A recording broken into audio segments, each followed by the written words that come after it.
देश की सबसे बड़ी मर्डर मिस्ट्री यानी नोएडा आरुषि कांड में एक बार फिर नया मोड़ आता दिखाई दे रहा है।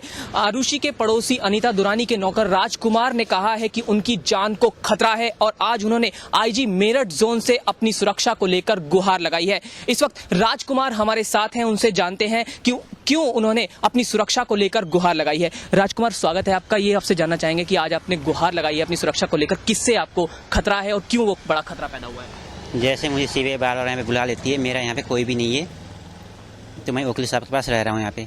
जब मैं आता हूँ तो मुझे जान का खतरा लगता है, खतरा महसूस होता है कि मेरे साथ कुछ हो ना जाए। इसलिए हम लोग जाके वहाँ पे मेरठ आईजी के पास एप्लीकेशन दी है। किससे खास तौर पर आपने खुद को एक खतरा बताया और किस बात का आपको डर है? जो इस केस में इन्वॉल्व हैं उनसे खतरा है। जी, कोई नाम आप लेना चाहेंगे कि कौन लोग हैं वो? जी, सबसे पहले आपसे जानना चाहेंगे कि जब आप जेल से बाहर आए उसके बाद अनीता दुरानी से आपकी बातचीत हुई होगी, क्या उनकी तरफ से कोई सहयोग आपको अभी तक हासिल हो सका है? नहीं, कोई भी सहयोग नहीं है। जी, किसी तरह की बातचीत आपकी अनीता दुरानी से हुई है? नहीं, कोई भी नहीं। जी, आज आप आईजी मेरठ जोन से मिले थे, क्या कुछ बातचीत हुई वो आपसे जानना चाहेंगे, वो तफसील से।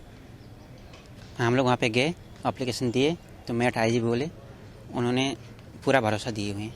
जी, राजेश तलवार जो हैं उनसे आपकी कोई बातचीत हुई है जब से ये केस चला है और उसके बाद कोई बातचीत हुई है?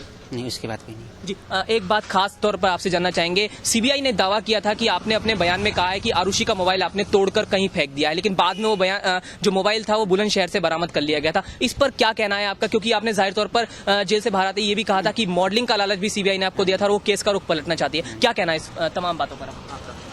सीबीआई तो मुझे फंसाना चाह रही थी, झूठा आरोप लगा के फंसाना चाह रही थी, लेकिन इस केस में हम लोग निर्दोष हैं, मैं निर्दोष हूँ। जी, आप कुल मिलाकर कितना खतरा अपनी जान को मानते हैं और किस तरह से आप अब व्यतीत कर रहे हैं अपना जीवन? जब भी मैं इंडिया आता हूँ तो मुझे खतरा, जान का खतरा होता है। जी, किसी तरह की धमकी या कुछ इस तरह की बातें अभी तक सामने आई हैं? धमकी तो नहीं हुई है जी, जान का खतरा लगता है।